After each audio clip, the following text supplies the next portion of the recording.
Hello friends, स्वागत आहे तुमचं पुन्हा एकदा बाईट्स विथ प्रणू चॅनल मध्ये। मी आहे प्रणू आणि तुम्ही आपल्या चॅनल मध्ये पाहता फूड, कुकिंग आणि ट्रॅव्हल रिलेटेड व्हिडिओज। सो आज ना आपण अगदी छान अशी रेसिपी घेऊन आलेलो आहोत। आज आपण काय बनवणार आहे मम्मी? आपण झटपट अशी तोंड लावण्यासाठी मिरची बनवणार आहोत। तोंडी लावण्यासाठी आज आपण मिरच्या बनवणार आहोत। अगदी इन्स्टंट ह्या मिरच्या बनतात। आई ग, इतक्या सुंदर लागतात म्हणून सांगू तुम्हाला। अजिबात उशीर न करता आपण चला तर मग लगेचच रेसिपीला सुरुवात करूया। तोंडी लावायच्या मिरच्या बनवण्यासाठी आपल्याला सगळ्यात महत्त्वाचा जो इन्ग्रेडियंट लागणार आहे तो म्हणजे मिरची। अशा पद्धतीच्या ह्या पोपटी मिरच्या आपण घेतलेल्या आहेत। स्वच्छ धुवून अशा ह्या मिरच्या घेतल्यात। या मिरच्या आता आपल्याला चिरून घ्यायच्या आहेत। हे चिरून घेऊया। सगळ्यात पहिल्यांदा आपल्याला ह्या मिरच्या चिरून घ्यायच्या आहेत।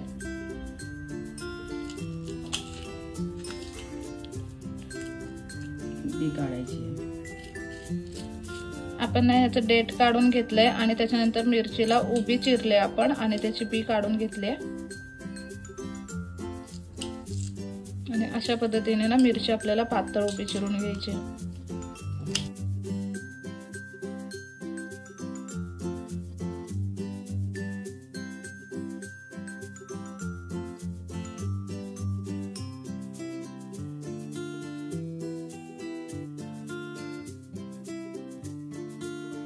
आता आपण इथे साधारणतः 5-1 मिरच्या घेतलेल्या आहेत। पण अशा पद्धतीने मिरच्या कट केल्या ना की ते दिसायला खूप जास्त दिसतात आणि खाताना सुद्धा ते छान लागतात। इथल्या बिया आपण काढून टाकलेल्या आहेत। मिरची मधल्या बिया काढून टाकायच्या। थोडेफार एक दुसरी बी राहिली तरी काही प्रॉब्लेम नसतो। इथे आपण आता सगळ्या मिरच्या छान अशा कट करून घेतो। इथे तुम्ही पाहू शकता ह्या सगळ्या मिरच्या आपण आता कट करून घेतो। आता याच्यामध्ये आपण पाव चमचा हळद टाकणार आहोत आणि मीठ टाकूया। चवीप्रमाणे मीठ आपण इथे टाकलंय। थोडं लिंबू पिळून घेऊया। अगदी 10-12 लिंबाचे थेंब होतील इतकं लिंबू आपण इथे पिळून घेतलंय। कालवून घेऊया। मिक्स करून आता हे सगळं ना अगदी छान असं मिक्स करून घेऊयात। आणि मागे फटाके वाजतायत, फटाक्यांचा आवाज येतोय।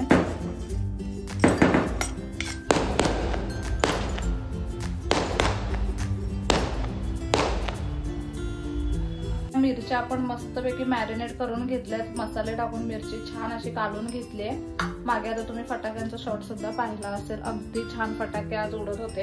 इथे ही मिरची आपण मॅरिनेट करून घेतले। आता आपल्याला बेसनाचं बॅटर तयार करून घ्यायचं। त्यासाठी आता सगळ्यात पहिल्यांदा आपण इथे एक भांड घेतलंय। त्याच्यामध्ये आपण आता बेसन टाकूयात।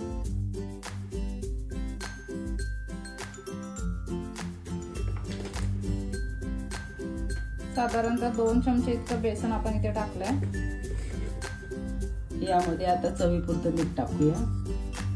आपण मिरचीमध्ये सुद्धा मीठ टाकलंय मॅरिनेट करताना, त्याच्यामुळे ह्याच्यामध्ये अगदी व्यवस्थित चवीपुरतंच मीठ टाकायचंय। पाणी टाकून काढून घेऊया। आता पाणी टाकून आपल्याला ह्याचं बॅटर तयार करून घ्यायचंय ना? हो।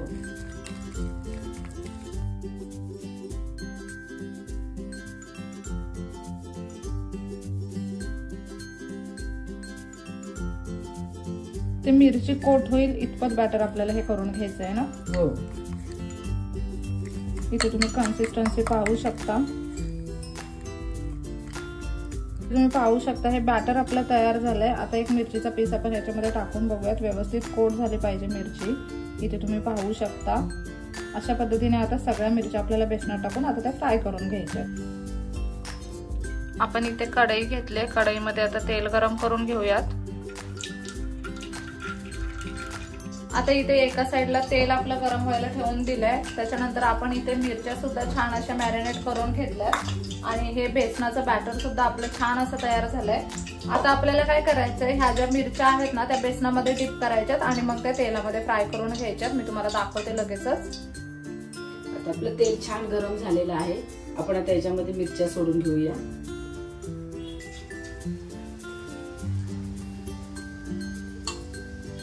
एक करून मिरची सोडायची आपल्याला।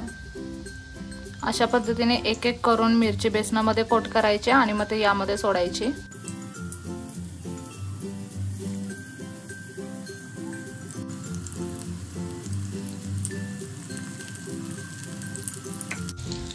आता या मिरच्या आपल्याला आलटून पलटून अगदी छान अशा फ्राय करून घ्यायच्यात मीडियम लो फ्लेम वरती।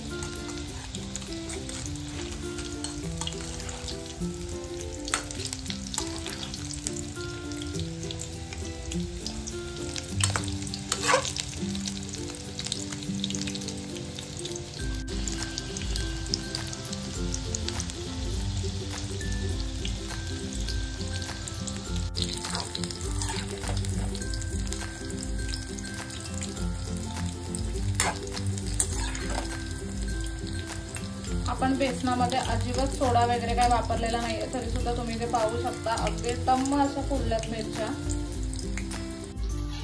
आपण ना बेसनामध्ये अजिबात सोडा वगैरे काहीही वापरलेला नाहीये, तरी सुद्धा मिरच्या अगदी टम्म अशा फुलल्यात आणि दिसायला सुद्धा अगदी छान दिसतात। पटकन फ्राय होतात ह्या मिरच्या अगदी 4-5 मिनिटांमध्ये मीडियम लो फ्लेम वरती आपण ह्या मिरच्या फ्राय करून घेतोय आणि ह्या आलटून पलटून आपल्याला फ्राय करून घ्यायच्या आहेत। आणि ते तेल पण आम्ही कमी घेतलं, कमी तेलामध्ये मिरच्या फ्राय होतात आणि अगदी व्यवस्थित फ्राय होतात। म्हणजे काही नाही मिरची खाण्याची प्रबळ इच्छा होते आणि तिखट लागते, पण ही कमी तिखट असल्यामुळे ही मिरची तुम्ही खाऊ शकता। म्हणजे ज्यांना तिखट मिरच्या नाही आवडत ना अशी लोक सुद्धा ह्या मिरच्या खूप आवडीने खातील।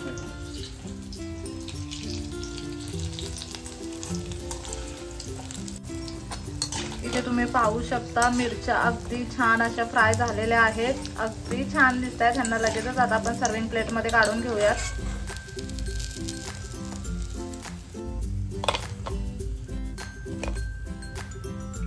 अशाच ना आता आपल्याला बाकीच्या मिरच्या सुद्धा फ्राय करून घ्यायच्या।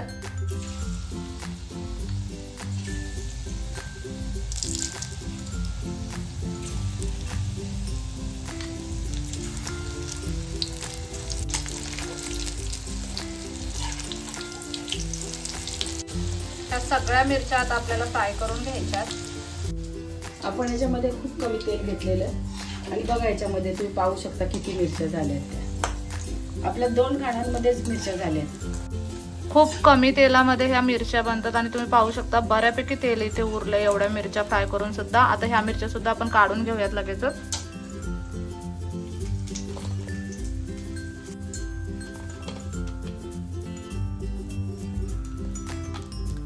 इथे आपल्या मिरच्या मस्त अशा फ्राय झाल्यात आणि तुम्ही इथे पाहू शकता बऱ्यापैकी तेल इथं उरलेलं आहे, अगदी कमी तेलामध्ये या मिरच्या आपण केल्यात। इथे तुम्ही पाहू शकता अगदी गरमागरम ह्या मिरच्या अशा तयार झालेल्या आहेत आणि इतक्या मिरच्या बनवून सुद्धा तुम्ही पाहिलं असेल बऱ्यापैकी तेल आपलं उरलेलं आहे। खूप कमी तेलामध्ये ह्या मिरच्या बनतात आणि मेनपॉइंट म्हणजे जे कोणी तिखट नसेल खात ना ते लोक सुद्धा खूप आवडीने ह्या मिरच्या खातील, कारण की ह्या पोपटी मिरच्या आहेत, मुळातच त्या तिखट नसतात आणि मेनपॉइंट म्हणजे आपण त्यातल्या बिया सुद्धा काढून टाकलेल्या आहेत। कमी तेलातल्या आणि अगदी सोडा न वापरता आपण ह्या मिरच्या बनवलेल्या आहेत, त्याच्यामुळे तुम्ही आवर्जून ह्या मिरच्या खाऊ शकता। आपण ना लगेचच आता टेस्ट करून बघूयात मिरची कशी झाली आहे ते।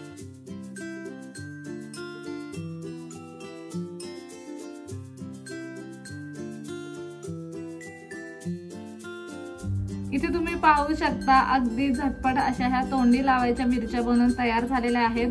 फक्त 5 मिरच्या आपण वापरल्या होत्या आणि 5 मिरच्यांमध्ये इतक्या साऱ्या मिरच्या बनलेल्या आहेत। म्हणजे जर घरी कधी पाहुणे वगैरे आले आणि मोजक्याच मिरच्या जर घरी असतील ना तर तुम्ही हा वाला ऑप्शन डेफिनेटली यूज करू शकता, कारण की बऱ्याच मिरच्या बनल्यात। फक्त 5 मिरच्यांच्या एवढ्या मिरच्या बनतील असं तुम्हाला वाटलं सुद्धा नसेल आणि आपण ते बनवलेले आहेत।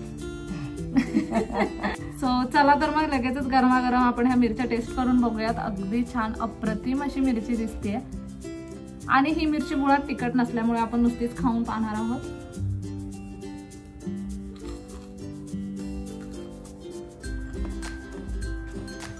कसली कमाल मिरची लागते। मिरचीचे भजी आपण खातो ना एक्झॅक्टली तशी लागते ही मिरची। नुसती स्टार्टर म्हणून सुद्धा तुम्ही ही मिरची खाऊ शकता, इतकी भारी लागते।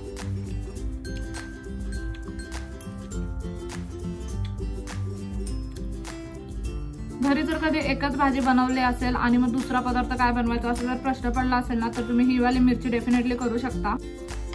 तुमच्या घरी जर अचानक पाहुणे आले आणि ऑप्शन म्हणून तुम्हाला एखादा काहीतरी हवं असेल किंवा तुम्हाला एकच भाजी केली, तोंडावणीसाठी काय हवं असेल तुम्ही ही मिरची करू शकता। आणि तुम्हाला जर ती तिखट मिरची करायची असेल तर तिचा पण वापर करू शकता तुम्ही याच्यामध्ये। हीच मिरची हवी असं काही नाहीये। पण ही मिरची ना जे लोक तिखट नाही खात ते लोक सुद्धा खूप आरामात खाऊ शकतात लहान मुलं पण खाऊ शकतात आणि मोठी माणसं सुद्धा, म्हणजे वयोवृद्ध लोक सुद्धा अगदी आवडीने खाऊ शकतात। कधी कधी काय होतं, जसं की आमचे आजोबा, त्यांना मिरची खायला प्रचंड आवडतं, पण वयस्कर असल्यामुळे आम्ही त्यांना जास्त मिरच्या देत नाही। तर अशा लोकांना त्यावाल्या मिरच्या तुम्ही नक्कीच देऊ शकता, मग त्यांना सुद्धा असं वाटेल की काहीतरी खाल्लं आणि अगदी आवडीने खातील।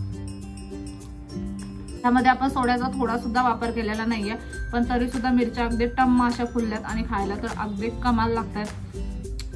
तुम्ही ना डेफिनेटली ही रेसिपी घरी ट्राय करू शकता, नक्कीच ही रेसिपी घरी ट्राय करा। कोणत्या रेसिपी जर तुम्ही घरी ट्राय केल्यात ना तर मला कमेंट करून नक्की सांगा। आजचा व्हिडिओ कसा वाटला हे सुद्धा सांगायला विसरू नका। चला तर मग नेक्स्ट व्हिडिओ मध्ये भेटूया, तोपर्यंत मस्त खा, भरपूर फिरा आणि आनंदी राहा।